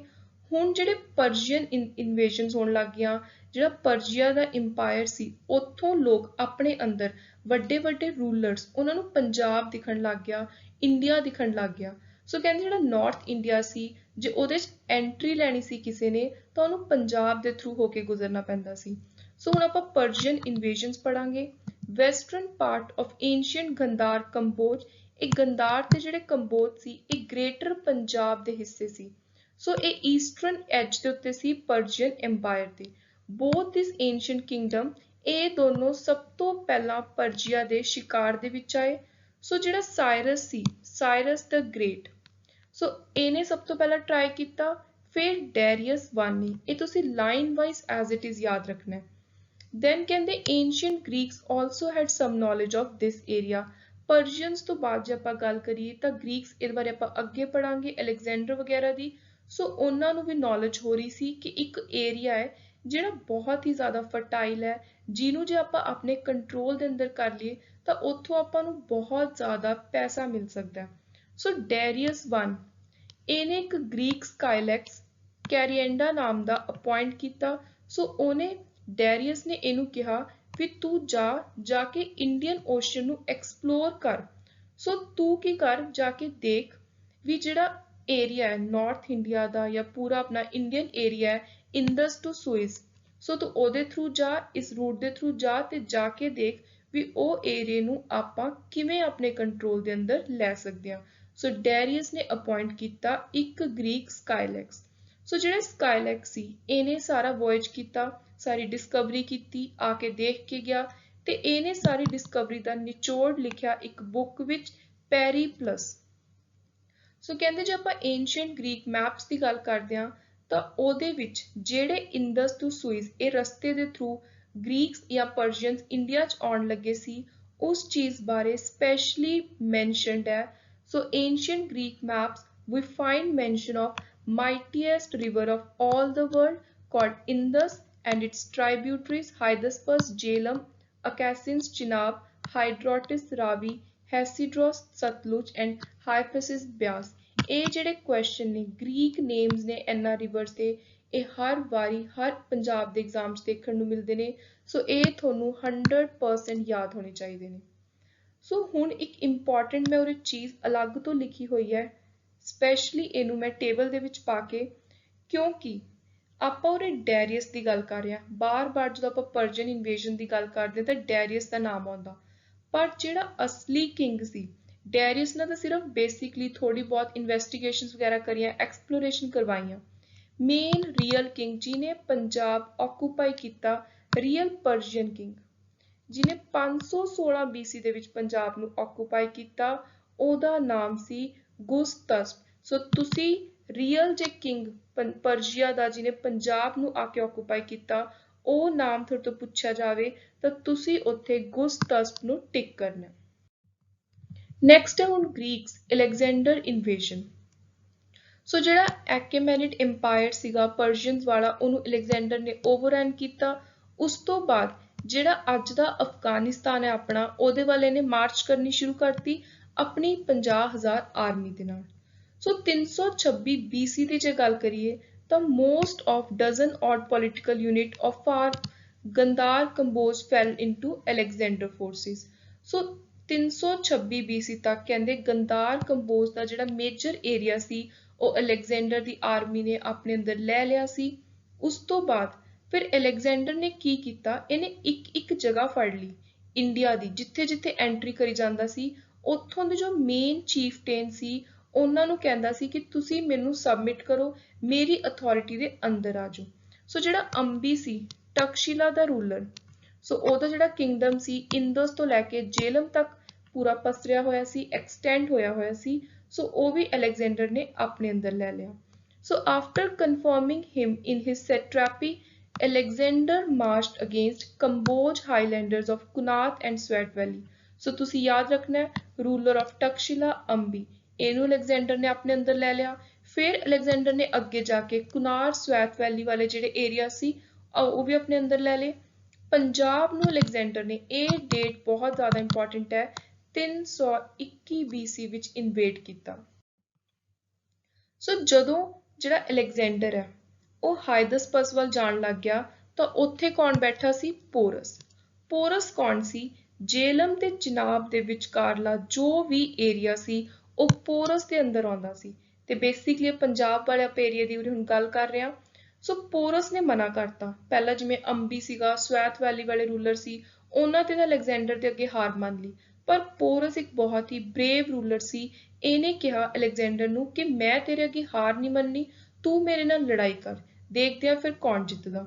ਸੋ ਦੋਨੋਂ ਆਰਮੀਆਂ ਮਿਲ ਕੇ ਅਲੈਗਜ਼ੈਂਡਰ ਤੇ ਪੋਰਸ ਦੀਆਂ ਲੜਨ ਲੱਗ ਗਈਆਂ ਜੇਲਮ ਨਦੀ ਦੇ ਕੰਢੇ, ਬੈਟਲ ਆਫ ਹਾਈਦਸਪਸ ਜਿਹਨੂੰ ਕਹਿੰਦੇ ਆ। ਸੋ ਉਸ ਤੋਂ ਬਾਅਦ ਪੋਰਸ ਆਰਮੀ ਇਹਦੇ 'ਚ ਹਾਰ ਗਈ। ਅਲੈਗਜ਼ੈਂਡਰ ਨੇ ਪੋਰਸ ਨੂੰ ਪੁੱਛਿਆ ਵੀ ਮੈਂ ਤੈਨੂੰ ਕਿਵੇਂ ਟਰੀਟ ਕਰਾਂ, how should I treat you. Porus ਇੰਨਾ ਸਟਰੋਂਗ ਸੀ, ਚਾਹੇ ਉਹ ਹਾਰ ਗਿਆ ਸੀ, ਉਹਨੇ ਇੱਕਦਮ ਬਰੇਵਲੀ ਅਲੈਗਜ਼ੈਂਡਰ ਨੂੰ ਕਿਹਾ ਕਿ ਜਿਵੇਂ ਇੱਕ ਰਾਜਾ ਦੂਜੇ ਰਾਜੇ ਨੂੰ ਟਰੀਟ ਕਰਦਾ, ਤੂੰ ਮੈਨੂੰ ਉਸ ਤਰ੍ਹਾਂ ਟਰੀਟ ਕਰ। ਤੇ ਇਸ ਜਵਾਬ ਤੋਂ ਅਲੈਗਜ਼ੈਂਡਰ ਬਹੁਤ ਹੀ ਜ਼ਿਆਦਾ ਇੰਪ੍ਰੈਸ ਹੋਇਆ। ਸੋ Alexander was struck by his spirit. He not only returned the conquered kingdom to Porus but added the land lying between Chenab and Ravi. ਸੋ ਕਹਿੰਦੇ ਅਲੈਗਜ਼ੈਂਡਰ ਨੇ ਇਸ ਚੀਜ਼ ਤੋਂ ਇੰਪ੍ਰੈਸ ਹੋ ਕੇ, ਉਹਦੀ ਬਰੇਵਰੀ ਦੇਖ ਕੇ ਪੋਰਸ ਦੀ, ਜੋ ਵੀ ਹਿੱਸਾ ਲੜ ਕੇ ਜਿੱਤਿਆ ਸੀ ਉਹ ਰਿਟਰਨ ਕਰਤਾ, ਨਾਲ ਹੀ ਕੁਝ ਐਕਸਟਰਾ ਲੈਂਡ ਵੀ ਦੇਤੀ ਚਨਾਬ ਤੇ ਰਾਵੀ ਦੇ ਵਿਚਕਾਰ ਦੀ। ਸੋ ਉਸ ਤੋਂ ਬਾਅਦ ਕਹਿੰਦੇ ਅਲੈਗਜ਼ੈਂਡਰ ਦੀ ਆਰਮੀ ਨੇ ਹਾਈਡਰੋਸ਼ੀਅਸ ਨੂੰ ਕ੍ਰਾਸ ਕੀਤਾ, ਫਿਰ ਉਹ ਹੌਲੀ ਹੌਲੀ ਬਿਆਸ ਵੱਲ ਨੂੰ ਗਏ। ਤੇ ਉਸ ਤੋਂ ਬਾਅਦ ਕਹਿੰਦੇ ਜਿਹੜੇ ਅਲੈਗਜ਼ੈਂਡਰ ਦੀ ਆਰਮੀ ਦੇ ਨਾਲ ਸਿਪਾਹੀ ਸੀ, ਟਰੂਪ ਸੀ, ਉਹਨਾਂ ਨੇ ਅੱਗੇ ਹੋਰ ਇੰਡੀਆ ਵੱਲ ਮਾਰਚ ਕਰਨ ਲਈ ਮਨਾ ਕਰਤਾ। ਸੋ ਅਲੈਗਜ਼ੈਂਡਰ ਨੂੰ ਪਿੱਛੇ ਜਾਣਾ ਪੈ ਗਿਆ। ਸੋ ਅਲੈਗਜ਼ੈਂਡਰ ਬੇਬੀਲੋਨ ਦੇ ਰਾਸਤੇ ਤੋਂ ਵਾਪਿਸ ਚਲਾ ਗਿਆ। ਸੋ ਇੰਡੋ ਗ੍ਰੀਕ ਕਿੰਗਡਮ, ਅਲੈਗਜ਼ੈਂਡਰ ਆਇਆ, ਪਰ ਉਹਦੇ ਨਾਲ ਕੀ ਹੋਇਆ, ਅਲੈਗਜ਼ੈਂਡਰ ਦੇ ਆਉਣ ਦੇ ਨਾਲ ਕੁਝ ਗ੍ਰੀਕ ਰੂਲਰਸ ਆਪਣੇ ਇੰਡੀਆ ਵਿੱਚ ਰਹਿਣ ਲੱਗ ਗਏ। ਸੋ ਉਹਨਾਂ ਨੇ ਆਪਣੇ ਕਿੰਗਡਮਸ ਤਿਆਰ ਕਰ ਲਏ, ਜਿਹਨੂੰ ਆਪਾਂ ਕਹਿੰਦੇ ਆ ਇੰਡੋ ਗ੍ਰੀਕ ਕਿੰਗਡਮ। ਸੋ ਅਲੈਗਜ਼ੈਂਡਰ ਨੇ ਪੰਜਾਬ ਦੇ ਵਿੱਚ 2 ਸਿਟੀਜ਼ ਇਸਟੈਬਲਿਸ਼ ਕੀਤੀਆਂ, where he settled people from his multinational army which included most Greek ਤੇ Macedonian। ਸੋ ਅਲੈਗਜ਼ੈਂਡਰ ਦੀ ਆਰਮੀ ਦੇ ਜੋ ਗ੍ਰੀਕ ਤੇ ਮੈਕੇਡੋਨੀਅਨ ਲੋਕ ਸੀ ਉਹਨਾਂ ਦੇ ਲਈ ਪੰਜਾਬ 'ਚ 2 ਸ਼ਹਿਰ ਬਣਾਏ ਸੀ ਅਲੈਗਜ਼ੈਂਡਰ ਨੇ, ਤੇ ਉਹ ਲੋਕ ਉਹਨਾਂ 'ਚੋਂ ਕਾਫੀ ਲੋਕ ਉੱਥੇ ਹੀ ਰਹਿਣ ਲੱਗ ਗਏ ਜਿਨ੍ਹਾਂ ਨੇ ਆਪਣੇ ਉੱਥੇ ਰਾਜ ਬਣਾ ਲਏ, ਕਿੰਗਡਮ ਸਟਾਰਟ ਕਰ ਲਏ। ਸੋ ਅਲੈਗਜ਼ੈਂਡਰ ਦੀ ਡੈਥ ਤੋਂ ਬਾਅਦ ਜਿਹੜਾ ਈਸਟਰਨ ਪੋਰਸ਼ਨ ਸੀ ਉਹਦੇ ਇੰਪਾਇਰ ਦਾ, ਜਿਹੜਾ ਅੱਜ ਸੀਰੀਆ ਤੋਂ ਲੈ ਕੇ ਪੰਜਾਬ ਤੱਕ ਹੈ, ਉਹਨੂੰ ਇਨਹੈਰਿਟ ਕਰ ਲਿਆ ਸੀ ਸੈਲਿਊਕਸ I ਨਿਕੇਟਰ ਨੇ। ਤੇ ਸੈਲਿਊਕਸ ਹੀ ਆਫਟਰ ਗ੍ਰੀਕ ਜਦੋਂ ਅਲੈਗਜ਼ੈਂਡਰ ਦੀ ਡੈਥ ਹੋ ਗਈ ਤਾਂ ਸੈਲਿਊਸਿਡ ਡਾਇਨੈਸਟੀ ਬਣੀ। ਸੋ ਗ੍ਰੀਕਸ ਤੋਂ ਬਾਅਦ ਸੈਲਿਊਸਿਡ ਡਾਇਨੈਸਟੀ ਬਣੀ ਸੈਲਿਊਕਸ ਨਿਕੇਟਰ ਦੇ ਅੰਦਰ। ਉਸ ਤੋਂ ਬਾਅਦ ਕਹਿੰਦੇ ਸੈਲਿਊਕਸ ਨਿਕੇਟਰ ਦਾ ਜਿਹੜਾ ਰਾਜਪਾਟ ਸੀ ਉਹ ਬਹੁਤਾ ਟਾਈਮ ਨਹੀਂ ਚੱਲਿਆ, ਇਹਨੂੰ ਬੈਕਟਰੀਅਨਸ ਨੇ, ਬੈਕਟਰੀਅਨ ਦਾ ਇੱਕ ਕਿੰਗ ਸੀ ਡੈਮੀਟ੍ਰੀਅਸ I, ਉਹਨੇ ਆ ਕੇ ਡਿਸਰਪਟ ਕੀਤਾ। ਸੋ ਬੈਕਟਰੀਅਨ ਕਿੰਗ ਐਡਿਡ ਪੰਜਾਬ, ਉਹਨੇ ਸੈਲਿਊਸਿਡ ਜਿਹੜੀ ਡਾਇਨੈਸਟੀ ਸੀ ਉਹਦੇ ਤੋਂ ਪੰਜਾਬ ਆਪਣੇ ਅੰਦਰ ਲੈ ਲਿਆ, ਫਿਰ ਉਹਨੇ ਪੰਜਾਬ ਨੂੰ 2 ਸੈਂਚਰੀ ਦੇ ਵਿੱਚ ਐਡ ਕਰ ਲਿਆ ਆਪਣੇ ਕਿੰਗਡਮ ਦੇ ਵਿੱਚ। ਸੋ ਮੈਨੀ ਆਫ ਦ ਇੰਡੋ ਗ੍ਰੀਕਸ ਵਰ ਬੁੱਧਿਸਟ। ਇਹ ਲਾਈਨ ਬਹੁਤ ਇੰਪੋਰਟੈਂਟ ਹੈ, ਰਿਲੀਜਨ ਬਹੁਤ ਇੰਪੋਰਟੈਂਟ ਹੈ ਕਿ ਜਿਹੜੇ ਇੰਡੋ ਗ੍ਰੀਕ ਲੋਕ ਜਿਹੜੇ ਅਲੈਗਜ਼ੈਂਡਰ ਦੇ ਨਾਲ ਆਏ ਸੀ ਤੇ ਆ ਕੇ ਪੰਜਾਬ 'ਚ ਰਹਿਣ ਲੱਗ ਗਏ ਸੀ, ਉਹ ਕਿਹੜੇ ਧਰਮ ਨੂੰ ਮੰਨਦੇ ਸੀ? ਸੋ ਮੇਨਲੀ ਉਹ ਬੁੱਧਿਸਟ ਲੋਕ ਸੀ। ਸੋ ਬੈਸਟ ਨੋਨ ਸਭ ਤੋਂ ਜ਼ਿਆਦਾ ਜਿਹੜਾ ਇੰਪੋਰਟੈਂਟ ਆਪਾਂ ਬਾਰ-ਬਾਰ ਏਂਸ਼ੀਅੰਟ ਬੁੱਕਸ ਦੇ ਵਿੱਚ ਵੀ ਪੜ੍ਹਦੇ ਹਾਂ, ਉਹ ਹੈ ਇੰਡੋ ਗ੍ਰੀਕ ਕਿੰਗ ਮਿਨੈਂਡਰ I, ਜਿਹਨੂੰ ਆਪਾਂ ਮਿਲਿੰਦਾ ਕਹਿੰਦੇ ਆ ਇੰਡੀਆ ਦੇ ਵਿੱਚ। ਸੋ ਇਹਨੇ ਇੱਕ ਇੰਪੋਰਟੈਂਟ ਅਲੱਗ ਤੋਂ ਕਿੰਗਡਮ ਬਣਾ ਲਿਆ ਸੀ। ਸੋ ਜਿਹੜਾ ਕਿੰਗਡਮ ਸੀ ਇਹਦਾ ਪੂਰਾ, ਉਹਦਾ ਸੈਂਟਰ ਸੀ ਤਕਸ਼ਿਲਾ ਦੇ ਵਿੱਚ। ਬਾਅਦ ਵਿੱਚ ਉਹਨੇ ਤਕਸ਼ਿਲਾ ਤੋਂ ਕੈਪੀਟਲ ਹੈ ਜਿਹੜੀ ਉਹਨੂੰ ਹਟਾ ਕੇ ਮਾਡਰਨ ਸਿਆਲਕੋਟ ਜੋ ਪਾਕਿਸਤਾਨ ਵਿੱਚ ਹੈ, ਸਗਾਲਾ ਕਹਿੰਦੇ ਆ ਜਿਹਨੂੰ ਆਪਾਂ ਹਿਸਟਰੀ ਦੇ ਵਿੱਚ, ਉੱਥੇ ਮੂਵ ਕਰਤੀ ਸੀ। ਸੋ ਹੁਣ ਤੁਸੀਂ ਆਈ ਥਿੰਕ ਸਮਝ ਰਹੇ ਹੋਵੋਗੇ ਕਿ ਆਪਾਂ ਨੇ ਸਟੋਨ ਏਜ ਤੋਂ ਸ਼ੁਰੂ ਕਰਕੇ ਕਿਵੇਂ ਇੱਕ ਲਿੰਕ ਕ੍ਰੀਏਟ ਕੀਤਾ ਵੀ ਸਟੋਨ ਏਜ ਵਿੱਚ ਲੋਕ ਕਿੱਥੇ ਕਿੱਥੇ ਸੀ, ਜ਼ਿਆਦਾ ਸਾਈਟਸ ਨਹੀਂ ਸੀਗੀਆਂ ਉਸ ਟਾਈਮ ਪੰਜਾਬ ਦੀਆਂ, ਫਿਰ ਮੇਨਲੀ ਆਰੀਅਨਸ ਦੇ ਸਮੇਂ ਤੋਂ ਪੰਜਾਬ ਦੇ ਵੱਲ ਲੋਕ ਅਟਰੈਕਟ ਹੋਣ ਲੱਗ ਗਏ। ਫਿਰ ਉਸ ਤੋਂ ਬਾਅਦ ਆਪਾਂ ਨੇ ਦੇਖਿਆ ਵੀ ਕਾਫੀ ਜ਼ਿਆਦਾ ਇਨਵੇਜ਼ਨਸ ਹੋਈਆਂ, ਪਰਸ਼ੀਅਨਸ ਨੇ ਆ ਕੇ ਆਰੀਅਨਸ ਨੂੰ ਡਿਸਪਲੇਸ ਕੀਤਾ। ਦੈਨ ਆਪਾਂ ਨੇ ਦੇਖਿਆ ਅਲੈਗਜ਼ੈਂਡਰ ਆਇਆ, ਪੋਰਸ ਦੇ ਨਾਲ ਉਹਦੀ ਲੜਾਈ ਹੋਈ। ਉਸ ਤੋਂ ਪਹਿਲਾਂ ਆਪਾਂ ਨੇ ਰਮਾਇਣ, ਮਹਾਭਾਰਤ, ਵੇਦ, ਇਹਨਾਂ ਵਿੱਚ ਪੰਜਾਬੀਆਂ ਦੀ ਕਿੱਥੇ ਕਿੱਥੇ ਗੱਲ ਹੋਈ ਹੈ ਉਹ ਵੀ ਆਪਾਂ ਨੇ ਦੇਖ ਲਈ। ਫਿਰ ਆਪਾਂ ਨੇ ਅਲੈਗਜ਼ੈਂਡਰ ਦੇ ਨਾਲ ਜੋ ਆਏ ਹੋਏ ਲੋਕਾਂ ਜੋ ਕੁਝ ਇੰਡੀਆ ਦੇ ਵਿੱਚ ਹੀ ਰਹਿ ਗਏ ਸੀ, ਜਿਨ੍ਹਾਂ ਨੇ ਆਪਣਾ ਇੱਕ ਅਲੱਗ ਤੋਂ ਕਿੰਗਡਮ ਬਣਾ ਲਿਆ ਸੀ, ਆਪਾਂ ਨੇ ਉਹਨਾਂ ਬਾਰੇ ਪੜ੍ਹਿਆ, ਜਿਹਦੇ ਤੋਂ ਮੇਨ ਇੰਪੋਰਟੈਂਟ ਪੜ੍ਹੀ ਆਪਾਂ ਨੇ ਸੈਲਿਊਸਿਡ ਡਾਇਨੈਸਟੀ, ਫਿਰ ਬੈਕਟਰੀਅਨ ਕਿੰਗ ਮਿਲਿੰਦਾ। ਸੋ ਇਹ ਸੀ ਉਰੇ ਤੱਕ ਦੀ ਆਪਣੀ ancient history. Now let's move further. So ਫਿਰ ਆਉਂਦੇ ਨੇ ਮੌਰੀਅਨਸ ਦੇ ਅੰਦਰ। ਸੋ ਚਾਣਕਿਆ ਨੇ, ਚੰਦਰਗੁਪਤ ਮੌਰਿਆ ਸੀ ਜਿਹੜਾ, ਉਹਨੂੰ ਇੰਸਪਾਇਰ ਕੀਤਾ, ਮੋਟੀਵੇਟ ਕੀਤਾ ਕਿ ਜਿਹੜੇ ਇਹ ਇੰਡੋ ਗ੍ਰੀਕਸ ਨੇ, ਫੋਰਨ ਯੋਗ, ਉਰੇ ਗੱਲ ਹੋ ਰਹੀ ਹੈ ਇੰਡੋ ਗ੍ਰੀਕਸ ਦੀ, ਕਿ ਤੂੰ ਇਹਨਾਂ ਤੋਂ ਪੰਜਾਬ ਨੂੰ ਛੁਡਾ, ਕਿਉਂਕਿ ਪੰਜਾਬ ਇੱਕ ਬਹੁਤ ਹੀ ਵਧੀਆ ਏਰੀਆ ਦੇਖਿਆ ਜਾਂਦਾ ਸੀ ਫਰਟੀਲਿਟੀ ਨੂੰ ਲੈ ਕੇ, ਸੋਇਲ ਨੂੰ ਲੈ ਕੇ, ਐਨੀਮਲਸ ਨੂੰ ਲੈ ਕੇ, ਐਗਰੀਕਲਚਰ ਨੂੰ ਲੈ ਕੇ। ਸੋ ਹਰ ਰਾਜੇ ਦਾ ਇੱਕ ਮੇਨ ਮਕਸਦ ਹੁੰਦਾ ਸੀ ਕਿ ਸਾਨੂੰ ਪੰਜਾਬ ਮਿਲ ਜੇ। ਆਲਸੋ ਪੰਜਾਬ ਦਿੱਲੀ ਦੇ ਵੀ ਬਹੁਤ ਨੇੜੇ ਸੀ, ਸੋ ਦਿੱਲੀ ਜਾਣ ਦਾ ਵੀ ਰਸਤਾ ਉੱਥੋਂ ਸੀ। ਸੋ ਇਸੇ ਲਈ ਕਹਿੰਦੇ ਜਿਹੜਾ ਪੰਜਾਬ ਦਾ ਨਾਰਥ ਇੰਡੀਆ ਦਾ ਪੂਰਾ ਹਿੱਸਾ ਸੀ, ਇਹ ਕਾਫੀ ਜ਼ਿਆਦਾ ਸਟ੍ਰੈਟੇਜਿਕਲੀ ਇੰਪੋਰਟੈਂਟ ਮੰਨਿਆ ਜਾਂਦਾ ਸੀ। ਸੋ ਚਾਣਕਿਆ ਨੇ ਚੰਦਰਗੁਪਤ ਮੌਰਿਆ ਨੂੰ ਇੰਸਪਾਇਰ ਕੀਤਾ, ਫਿਰ ਉਹਨੇ ਪੰਜਾਬ ਨੂੰ ਛੁਡਾ ਲਿਆ ਫੋਰਨ ਯੋਗਸ ਤੋਂ। ਸੋ ਜਿਹੜਾ ਏਰੀਆ ਹੈ ਮਾਡਰਨ ਪੰਜਾਬ ਦਾ ਅੱਜ ਦਾ, ਇਹ ਜੇ ਆਪਾਂ ਮੌਰੀਅਨ ਡਾਇਨੈਸਟੀ ਦੀ ਗੱਲ ਕਰੀਏ ਤਾਂ ਉਸ ਸਮੇਂ ਇਹ ਗੰਧਾਰ ਨਾਮ ਦਾ ਏਰੀਆ ਹੁੰਦਾ ਸੀ ਤੇ ਜਿਹਦੀ ਕੈਪੀਟਲ ਹੁੰਦੀ ਸੀ ਤਕਸ਼ਿਲਾ, ਜੋ ਕਿ ਅੱਜ ਦੇ ਪਾਕਿਸਤਾਨ ਵਿੱਚ ਹੈ। ਸੋ ਉਸ ਤੋਂ ਬਾਅਦ ਆਪਾਂ ਹੁਣ ਦੇਖਦੇ ਹਾਂ ਸ਼ਾਕਾਸ, ਪਾਰਥੀਅਨਸ, ਕੁਸ਼ਾਨਸ। ਸੋ ਗ੍ਰੀਕਸ ਨੂੰ ਰਿਪਲੇਸ ਕਰਤਾ ਪੂਰੀ ਤਰ੍ਹਾਂ ਸ਼ਾਕਾਸ ਨੇ, ਤੇ ਪੰਜਾਬ ਸ਼ਾਕਾਸ ਦੀ 5 ਇੰਪੋਰਟੈਂਟ ਪਾਵਰ ਸੀਟਸ ਜਿਹੜੇ ਗੱਦੀਆਂ ਸੀ ਉਹਨਾਂ ਦੀਆਂ, ਉਹਨਾਂ ਚੋਂ ਇੱਕ ਸੀ ਤੇ ਤਕਸ਼ਿਲਾ ਉਹਨਾਂ ਦੀ ਕੈਪੀਟਲ ਸੀ। ਉਸ ਤੋਂ ਬਾਅਦ ਸ਼ਾਕਾਸ ਨੂੰ ਰਿਪਲੇਸ ਕਰਤਾ ਪਾਰਥੀਅਨਸ ਨੇ। ਸੋ ਪਾਰਥੀਅਨਸ ਬੇਸਿਕਲੀ ਈਰਾਨ ਦੇ ਲੋਕ ਸੀ ਤੇ ਇਹਨਾਂ ਦਾ ਸਭ ਤੋਂ ਫੇਮਸ ਕਿੰਗ ਸੀ, ਰਾਜਾ ਸੀ ਗੋਂਡੋਫਰਨਸ। ਦਿਸ ਇਜ਼ ਵੈਰੀ ਇੰਪੋਰਟੈਂਟ ਨੇਮ। ਸੋ ਕਹਿੰਦੇ ਜਿਹੜੇ ਆਪਾਂ ਨੇ ਸੁਨੇਤ, ਲੁਧਿਆਣੇ, ਰੋਹੀੜਾ, ਉਰੇ ਕੁਆਇਨਸ ਮਿਲੇ ਨੇ ਬਹੁਤ ਸਾਰੇ, ਜਿਹੜੇ ਲਾਰਜ ਨੰਬਰ ਆਫ ਕੁਆਇਨਸ ਉਰੇ ਫਾਊਂਡ ਆਊਟ ਕੀਤੇ ਨੇ ਆਪਾਂ ਨੇ, ਉਹ ਇਸ ਸਮੇਂ ਦੇ ਨੇ, ਉਹ ਪਾਰਥੀਅਨਸ ਦੇ ਨਾਲ ਰਿਲੇਟਿਡ ਨੇ, ਗੋਂਡੋਫਰਨਸ ਕਿੰਗ ਦੇ ਨਾਲ ਰਿਲੇਟਿਡ ਨੇ। ਸੋ ਇਹ ਤੁਸੀਂ ਐਵੀਡੈਂਸਿਸ ਨੇ ਜਿਹੜੇ, ਇਹ ਵੀ ਨਾਲ ਦੇ ਨਾਲ ਯਾਦ ਰੱਖਣੇ ਨੇ। ਦੈਨ ਪਾਰਥੀਅਨਸ ਤੋਂ ਬਾਅਦ ਆ ਗਿਆ ਕੁਸ਼ਾਨ। ਕੁਸ਼ਾਨ ਦੇ ਵਿੱਚੋਂ ਸਭ ਤੋਂ ਇੰਪੋਰਟੈਂਟ ਇਹਨਾਂ ਦਾ ਰਾਜਾ ਸੀ ਕਨਿਸ਼ਕਾ। ਸੋ ਜਿਹੜੀ ਸਾਕਾ ਏਰਾ ਹੈ 78 AD ਦੀ, ਇਹ ਵੀ ਕੁਐਸਚਨ ਬਹੁਤ ਵਾਰੀ ਆਉਂਦਾ ਵੀ ਕਿਹੜੇ ਰਾਜੇ ਦੇ ਨਾਲ ਰਿਲੇਟਡ ਹੈ, ਕਿਹਨੇ ਸਟਾਰਟ ਕੀਤਾ ਸਾਕਾ ਏਰਾ ਜਾਂ ਕਿਹੜੇ AD ਤੋਂ ਸਟਾਰਟ ਹੈ। ਸੋ ਇਹ 78 AD ਤੋਂ ਸਟਾਰਟ ਹੈ ਤੇ ਇਹਨੂੰ ਕੁਸ਼ਾਨ ਕਿੰਗ ਕਨਿਸ਼ਕਾ ਨੇ ਸਟਾਰਟ ਕੀਤਾ ਸੀ। ਸੋ ਫਿਰ ਹੁਣ ਆਪਾਂ ਨੇ ਮੌਰੀਅਨਸ ਦੇਖ ਲਏ, ਪਾਰਥੀਅਨਸ ਦੇਖ ਲਏ, ਕੁਸ਼ਾਨਸ ਦੇਖ ਲਏ। ਹੁਣ ਨੈਕਸਟ ਆਉਂਦੇ ਨੇ ਗੁਪਤਾ। ਗੁਪਤਾ ਏਜ ਦੀਆਂ ਜਿਹੜੀਆਂ ਇੰਪੋਰਟੈਂਟ ਆਪਾਂ ਨੂੰ ਡਿਸਕਵਰੀਜ਼ ਹੋਈਆਂ ਨੇ ਪੰਜਾਬ 'ਚ, ਉਹ ਹੋਈਆਂ ਨੇ ਰੈੱਡ ਪੋਲਿਸ਼ਡ ਪੋਟਰੀ ਮਿਲੀ ਹੈ ਗੁਪਤਾ ਸਮੇਂ ਦੀ ਸੁਨੇਤ ਲੁਧਿਆਣੇ ਦੇ ਵਿੱਚ। ਦੈਨ ਹੈ ਵਰਧਾਨ ਏਜ। ਸੋ ਕਹਿੰਦੇ ਜਿਹੜਾ ਹਰਸ਼ਵਰਧਨ ਦਾ ਸਮਾਂ ਸੀ, ਵਰਧਾਨ ਦਾ ਇੱਕ ਰੂਲਰ ਸੀ ਹਰਸ਼ਵਰਧਨ, ਇਸ ਸਮੇਂ ਇੱਕ ਚਾਈਨੀਜ਼ ਟਰੈਵਲਰ ਆਇਆ ਸੀ ਹਿਊਨ ਸੈਂਗ ਇੰਡੀਆ ਦੇ ਵਿੱਚ। ਇਹ ਵੀ ਕੁਐਸਚਨ ਬਹੁਤ ਵਾਰੀ ਐਗਜ਼ਾਮ 'ਚ ਆਉਂਦਾ ਵੀ ਹਿਊਨ ਸੈਂਗ ਕਿਹੜੇ ਰੂਲਰ ਦੇ ਸਮੇਂ ਇੰਡੀਆ 'ਚ ਆਇਆ ਸੀ। ਸੋ ਤੁਸੀਂ ਯਾਦ ਰੱਖਣਾ ਹੈ ਹਰਸ਼ਵਰਧਨ। ਸੋ ਕਹਿੰਦੇ ਹਿਊਨ ਸੈਂਗ ਨੇ ਜਦੋਂ ਵਾਪਿਸ ਗਿਆ ਤਾਂ ਉਹਨੇ ਆਪਣੀ ਜਿਹੜੀਆਂ ਕਿਤਾਬਾਂ ਵਗੈਰਾ ਲਿਖੀਆਂ ਉਹਦੇ 'ਚ ਪੰਜਾਬ ਦੇ ਸਰਹੰਦ ਦੀ ਗੱਲ ਕੀਤੀ। ਸੋ ਇਹ ਤੁਸੀਂ ਯਾਦ ਰੱਖਣਾ ਹੈ ਵੀ ਜੇ ਉਰੇ ਸਰਹੰਦ ਦਾ ਮੈਂਸ਼ਨ ਆ ਤਾਂ ਇਹਦਾ ਮਤਲਬ ਵੀ ਕਿਤੇ ਨਾ ਕਿਤੇ ਵਰਧਾਨ ਏਜ ਜਦੋਂ ਹਿਊਨ ਸੈਂਗ ਆਇਆ ਤਾਂ ਉਹਦੇ ਵਿੱਚ ਪੰਜਾਬ ਦੇ ਨਾਲ ਇੱਕ ਵਧੀਆ ਰਿਲੇਸ਼ਨ ਸੀ। ਸੋ ਇਹ ਸੀ ਆਪਾਂ ਨੇ ਸਾਰੀ ਡੀਪਲੀ ਏਂਸ਼ੀਅੰਟ ਹਿਸਟਰੀ ਡਿਸਕਸ ਕੀਤੀ। ਇਹਦੇ ਵਿੱਚ ਆਪਾਂ ਨੇ ਹਰ ਇੱਕ ਛੋਟੇ ਤੋਂ ਛੋਟਾ ਇੰਪੋਰਟੈਂਟ ਪੁਆਇੰਟ ਜੋ ਵੀ ਪੰਜਾਬ ਏਂਸ਼ੀਅੰਟ ਹਿਸਟਰੀ ਨਾਲ ਰਿਲੇਟਡ ਹੈ ਉਹ ਡਿਸਕਸ ਕੀਤਾ। Now we are moving towards medieval history of Punjab. So medieval history ਦੀ ਆਪਾਂ ਗੱਲ ਕਰਾਂਗੇ ਮੁਸਲਿਮ ਇਨਵੇਜ਼ਨਸ ਤੋਂ। ਸੋ ਜਿਹੜਾ ਸੁਲਤਾਨ ਮਹਿਮੂਦ ਸੀ ਗਜ਼ਨੀ ਦਾ, ਸੋ ਗਜ਼ਨੀ ਦਾ ਜਿਹੜਾ ਸੁਲਤਾਨ ਸੀ ਉਹਨੇ ਪੰਜਾਬ ਦੇ ਏਰੀਆ ਦੇ ਵਿੱਚ ਆ ਕੇ ਇਨਵੇਡ ਕਰਨਾ ਸ਼ੁਰੂ ਕੀਤਾ। ਉਹਨੇ ਆ ਕੇ ਇਹਨੂੰ ਹੜਪਣ ਦੀ ਕੋਸ਼ਿਸ਼ ਕੀਤੀ। ਸੋ ਜਿਹੜਾ ਪੰਜਾਬ ਦਾ ਇਸ ਸਮੇਂ ਦਾ ਏਰੀਆ ਸੀ ਇਹ ਹਿੰਦੂ ਸ਼ਾਹੀ ਡਾਇਨੈਸਟੀ ਦੇ ਅੰਦਰ ਸੀ।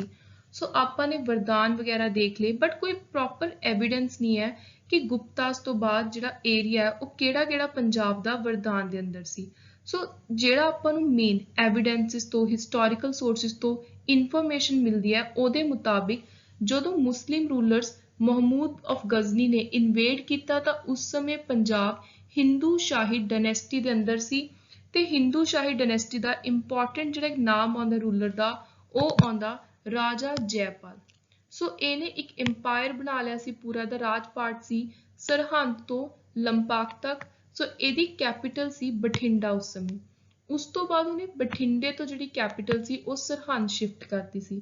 ਸੋ ਮਹਿਮੂਦ ਗਜ਼ਨੀ ਨੇ ਕਹਿੰਦੇ ਘੱਟੋ ਘੱਟ 17 ਵਾਰੀ ਅਟੈਕ ਕੀਤਾ ਇੰਡੀਆ ਉੱਤੇ ਤੇ ਹਿੰਦੂ ਸ਼ਾਹੀ ਰੂਲਰ ਸੀ ਉਹਦੇ ਅਟੈਕਸ ਦੇ ਖਿਲਾਫ ਖੜ ਨਹੀਂ ਪਾਏ। ਸੋ ਇਹਨਾਂ ਨੇ ਹਾਰ ਮੰਨ ਲਈ ਤੇ ਮਹਿਮੂਦ ਗਜ਼ਨੀ ਨੇ ਕੰਟਰੋਲ ਕਰ ਲਿਆ ਪੰਜਾਬ।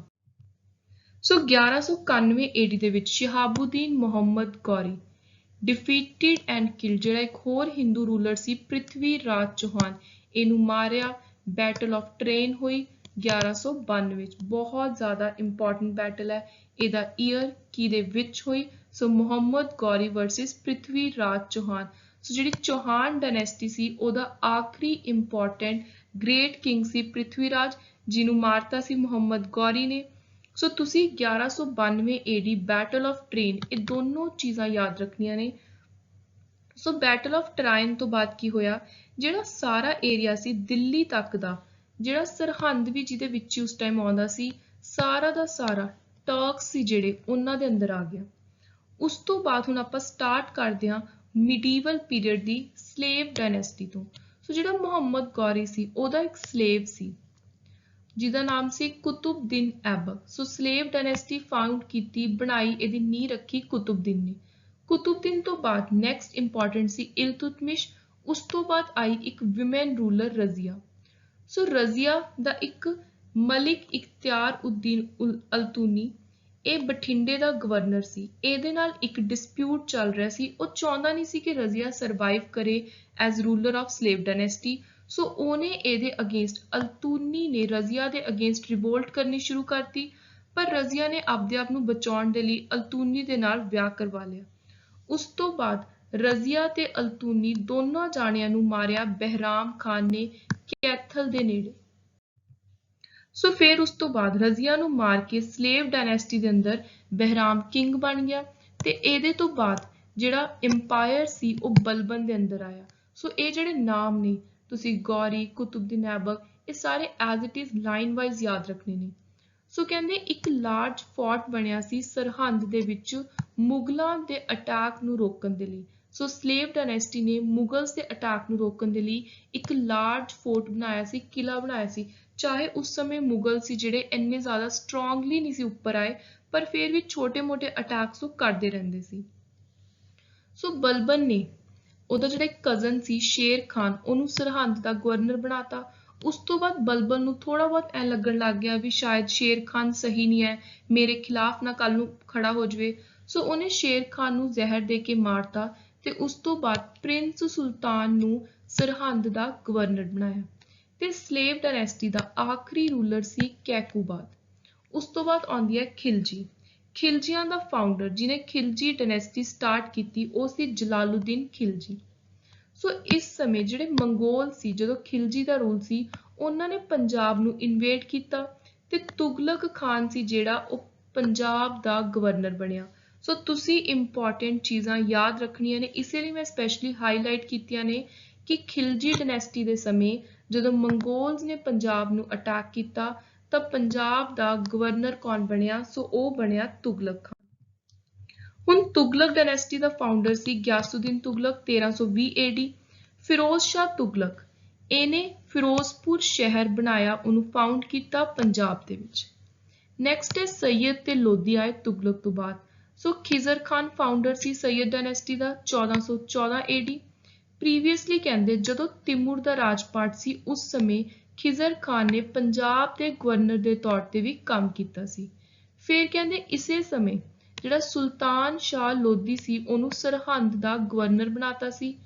ਤੇ ਇਸ ਸਮੇਂ ਇੱਕ ਖੋਖਰ, ਜਿਹੜੇ ਤੁਹਾਨੂੰ ਪਤਾ ਹੈ ਕਿ ਨਾਲ-ਨਾਲ ਸਿੱਖੀਜ਼ਮ ਵੀ ਸਟਾਰਟ ਹੋ ਗਈ ਸੀ।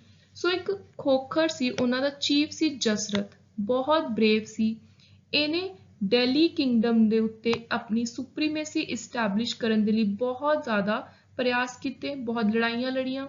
ਸੋ ਜਸਰਤ ਨੇ ਜਿਹੜਾ ਚੀਫ ਸੀ ਖੋਖਰਸ ਦਾ, ਉਹਨੇ ਜਲੰਧਰ ਤੋਂ ਲਾਹੌਰ ਏਰੀਏ ਦਾ ਜਿਹੜਾ ਸੈਯਦ ਦੇ ਅੰਦਰ ਗਵਰਨਰ ਸੀ ਅੱਲਾ ਦਾਦ, ਸੋ ਇਹਨੂੰ ਮਾਰਤਾ, ਇਹਨੂੰ ਡਿਫੀਟ ਕਰਤਾ। ਉਸ ਤੋਂ ਬਾਅਦ ਬਹਿਲੋਲ ਲੋਧੀ ਡਾਇਨੈਸਟੀ ਆਈ।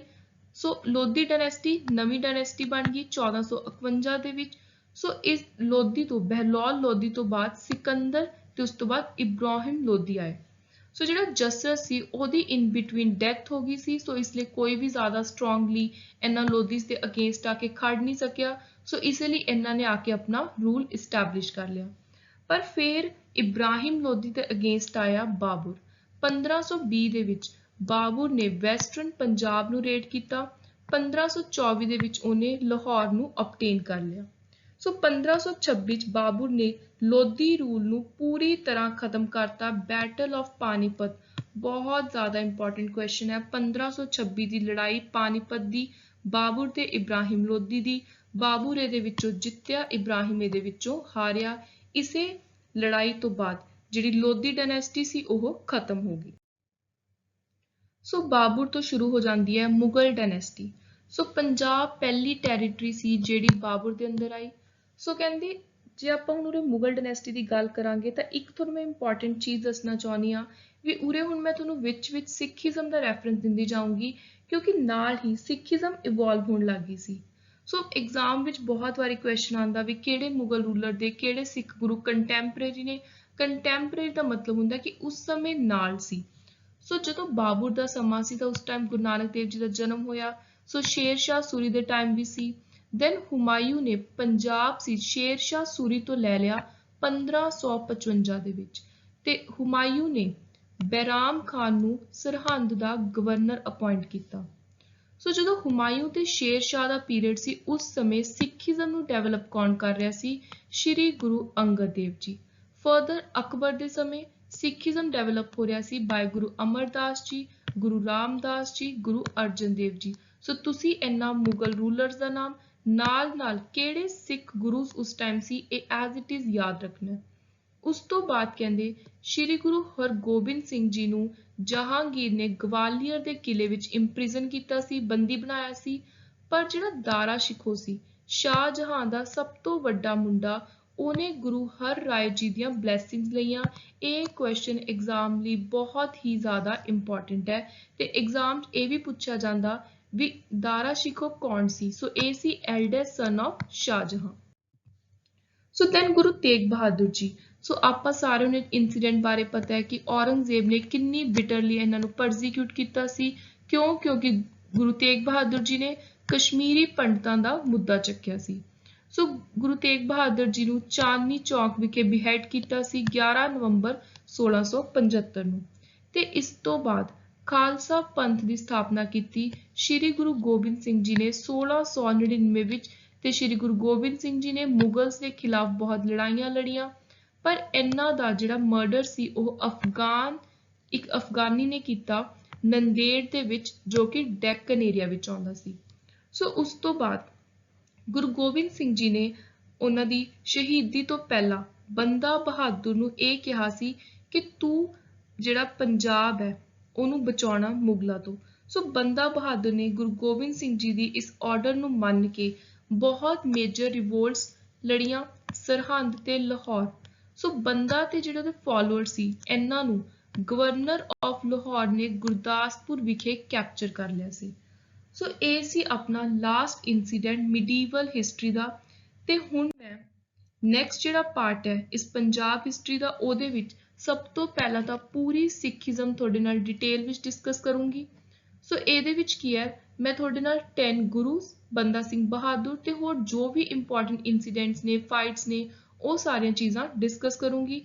ਬਾਕੀ ਇਹਦਾ ਇੱਕ ਪਾਰਟ ਮੈਂ ਆਲਰੇਡੀ ਤੁਹਾਡੇ ਨਾਲ ਸਿੱਖ ਰੂਲਰਸ ਦੇ ਅੰਦਰ ਡਿਸਕਸ ਕਰ ਚੁੱਕੀ ਹਾਂ, ਜਿਹਦੇ ਵਿੱਚ ਮਹਾਰਾਜਾ ਰਣਜੀਤ ਸਿੰਘ ਜੀ ਤੋਂ ਸਟਾਰਟ ਕਰਕੇ ਆਪਾਂ ਨੇ ਐਂਗਲੋ ਸਿੱਖ ਵਾਰਸ ਸਾਰੀਆਂ ਡਿਸਕਸ ਕੀਤੀਆਂ ਸੀ। ਸੋ ਉਸ ਤੋਂ ਪਹਿਲਾਂ ਤੱਕ ਦਾ ਜੋ ਆਪਣਾ ਹਿਸਟਰੀ ਦੇ ਅੰਦਰ ਪੋਰਸ਼ਨ ਆਉਂਦਾ ਸਿੱਖ ਗੁਰੂ ਦੇ ਨਾਲ ਰਿਲੇਟਿਡ, ਮੈਂ ਸਿੱਖੀਜ਼ਮ ਦੇ ਅੰਦਰ ਉਹ ਡਿਸਕਸ ਕਰੂੰਗੀ।